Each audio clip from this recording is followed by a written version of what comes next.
Welcome back to Inherited Dawn, the one and only place for your weekly dose of One Piece manga goodness. This week we are covering chapter 1163, titled Domi Reversi. And Robin, I think I need a moment. I think I just read the single most fundamentally wrong, horrifying thing Oda has ever put on a page.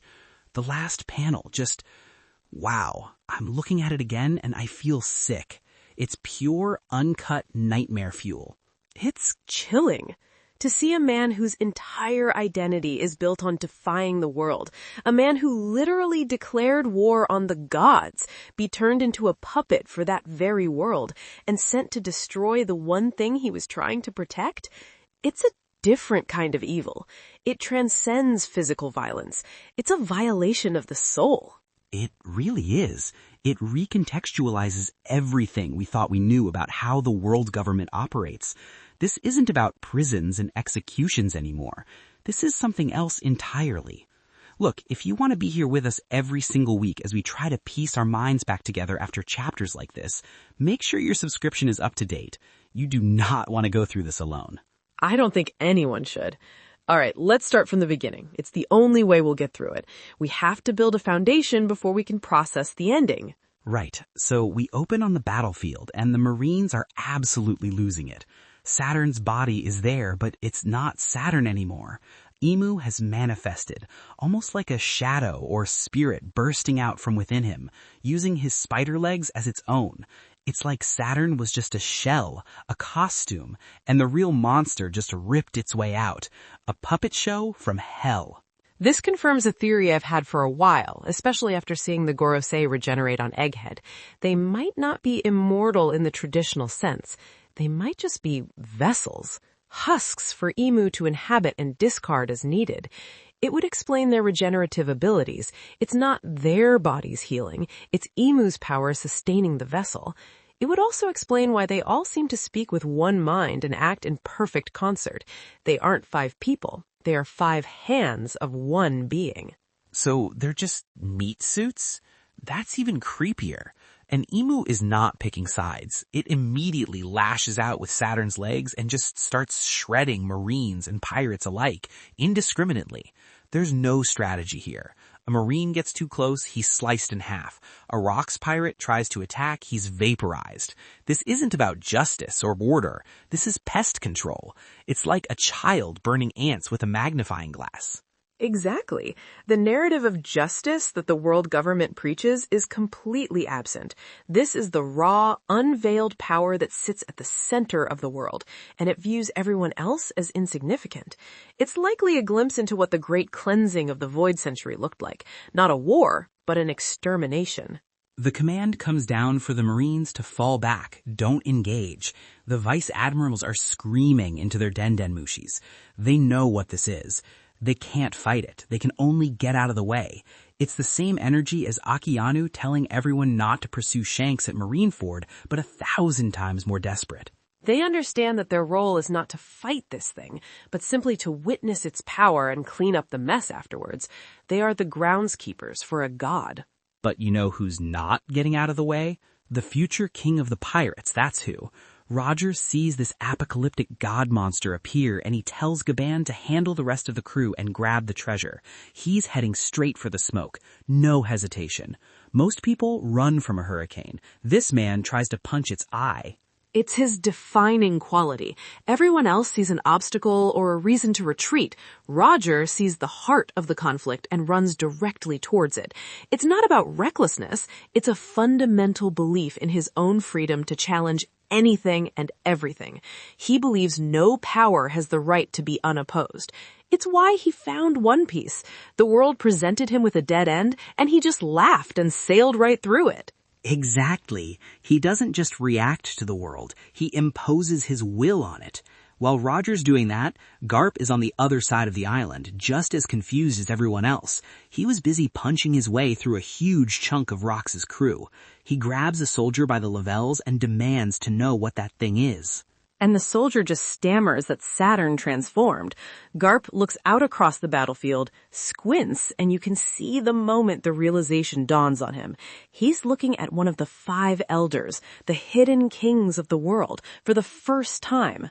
And his first words are pure, uncut Garp.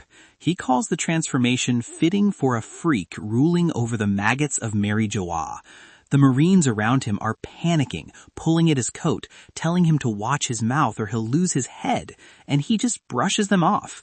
He's standing in the presence of what he now knows is a living god of his government, and his first instinct is to insult it. This man is built different. They still see a celestial dragon, a ruler to be feared. Garp just sees a monster that needs punching. The difference between those two perspectives is the entire theme of the series. It's the difference between a slave and a free man, and Garp has always been the freest man in the Marines.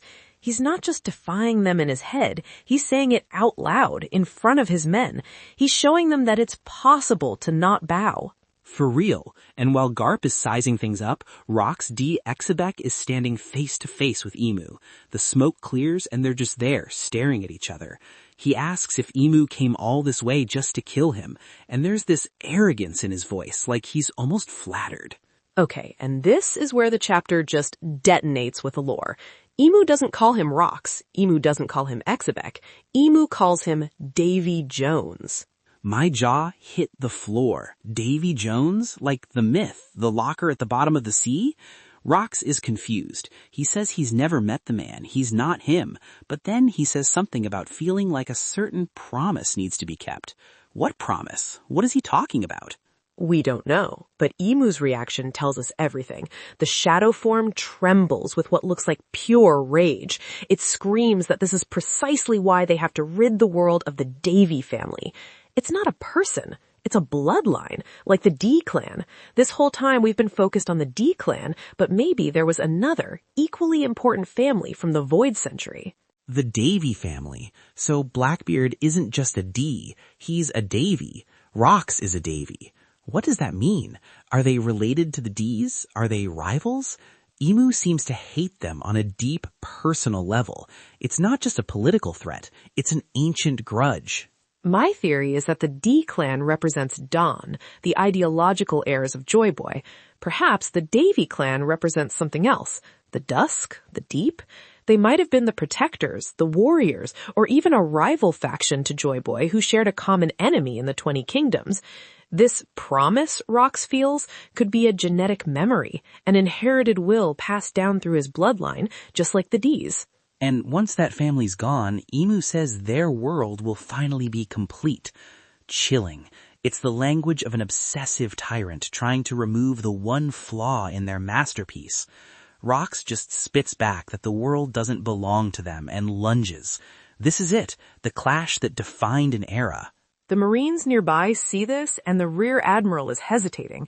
Do we help Saturn? Do we help the Elder? Do we fight Rox? He's paralyzed by the impossible political situation. And while he's hesitating, Garp just goes. He doesn't wait for orders. He doesn't care about politics. He just rockets forward, crackling with hockey, ready to provide backup. His own men are yelling after him, asking who exactly he's planning on backing up here.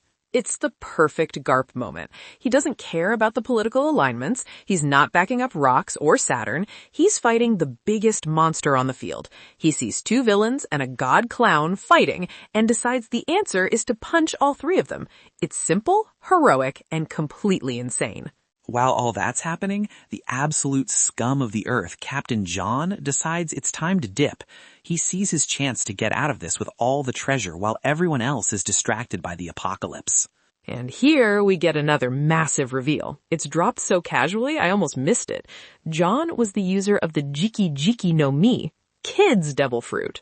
Oh, that makes so much sense with his whole treasure obsession. He activates his power and just starts pulling all the metal on the island towards him. Weapons, armor, cannons, and of course, every single treasure chest. It's a vortex of greed. It adds so much weight to Kid's journey, knowing he wielded the same power as one of the most infamous pirates in history. But it also pulls in people carrying metal, swords, belt buckles, armor plating, and one of those people is Dragon, who was in the middle of getting baby Shanks onto a marine ship to get him to safety. The magnetic pull yanks him away, sending him flying across the battlefield. The domino effect from that one move is staggering. Dragon gets knocked out, and in the chaos, little Shanks is left alone on the chaotic shoreline. It's amazing how one character's selfish decision inadvertently sets the course for the next 40 years of history. But John's betrayal doesn't go unnoticed. Another rocks pirate, a big, grimy-looking guy named Ganzui, sees what he's doing and attacks him. With another familiar power. He flicks a piece of grime from his finger, and it explodes. He was the previous user of the Bomu Bomu no Mi, Mr. Fives fruit. I almost forgot about that guy. First Kid's fruit, now Mr. Fives? This is insane. It's like we're seeing a devil fruit family tree. The story's showing us the lineage of these powers, grounding them in the history of the world. It makes them feel so much more significant than just random power-ups. The Gomu Gomu no Mi wasn't some random fruit. It was Joy Boys. And now we see these other fruits have their own legacies. They are passed down through eras, waiting for a user who can bring out their potential. Ganzui knocks John out cold. Jiki, the golden lion, shows up floating above them and asks why he did that, and Ganzui just lays it out. John was never going to share, and each one of those chests is worth 1 billion belly at least. Of course, hearing that, Jiki immediately decides he's going to take it all for himself. His eyes gleam with that same greed. He wasn't mad about the betrayal. He was mad he didn't think of it first. And Ganzui just attacks him too. The Rocks pirates are literally tearing each other apart in the middle of the biggest battle in history. This is why they failed. Their greed and ambition were pointed at each other as much as the world. They were a supernova waiting to collapse in on itself. It's a perfect microcosm of the crew, a collection of future kings who could never follow one another. Unlike the Straw Hats, who are a family, the Rocks pirates were a temporary, volatile alliance of apex predators. All right, let's cut back to the main event. Garp is charging in. His men are begging him to stop, but he just yells that he only sees vermin, not a supreme ruler. This man's conviction is unbelievable. He's basically committing career suicide with every word, and he couldn't care less. At the same time, Roger is closing in from the other side, his sword glowing with haki, and Kaido, in his full dragon form, is circling overhead, preparing to blast IMU with a Boro breath. You can see the energy gathering in his jaws. But he gets intercepted by Big Mom. Linlin shows up and smacks Kaido right out of the air with a Napoleon swing, yelling at him for stealing the Uo Uo no Mi from her all those years ago. Their entire history, their complicated relationship, their 40-year rivalry, it all started right here, with her wanting that fruit for her collection of races and powers, and him eating it instead. This one moment of betrayal defined their dynamic for the rest of their lives, right up to their defeat in Wano. And then it happens, all at once. It's an incredible multi-page spread of pure chaos. In a single moment, we see Rocks, Garp, Roger, Newgate, and Kaido all unleash their signature attacks on IMU. It's a symphony of destruction. Linlin's attack misses Kaido and hits IMU as well, so you have 6 of the strongest figures in history, 4 of whom are future Yonko, plus the Pirate King and the hero of the Marines, all attacking one target simultaneously. Roger's divine departure, Garp's galactic impact, Whitebeard's quake punch that cracks the air itself, Kaido's Boro breath, Linlin's conqueror of the seas, and Rox's own darkness-infused attack. This is it. This is the single most powerful, concentrated, awe-inspiring assault we have ever witnessed in the entire series. It's the definition of overwhelming force. That was super. And for a moment, it works. The whole scene is just white light and black energy. IMU's body is completely obliterated, just vaporized. There is nothing left but dust and scorched earth. But it's only for a moment. The shadows, the energy, whatever IMU is made of just reforms from nothing, completely unharmed, as if nothing happened. It doesn't even look phased. The most powerful attack in history just bounced off. Then they unleash a wave of Supreme King's haki that is just off the charts. It's not like Luffy's or Shanks. There's no force or will behind it. It's just pure oppressive presence. It knocks out thousands of pirates and marines in an instant. It's a display of power that dwarfs even Shanks at Marineford. Shanks made an admiral sweat. This felt like it made the island pass out. The gap in power is it's a chasm. It's not a fight. It's an execution. They brought the Avengers and IMU just swatted them like flies. In the aftermath of the blast, everything is chaos. Dragon comes to, his head bleeding, and realizes he's lost Shanks. He's desperately calling his name. And you can just barely see him. Baby Shanks having crawled into an open treasure chest for safety during the explosion. This has to be it. This has to be how he ends up with the Roger pirates. They grab the treasure, not realizing a future emperor is inside one of the boxes. It's an accident of fate. What a beautiful, crazy detail.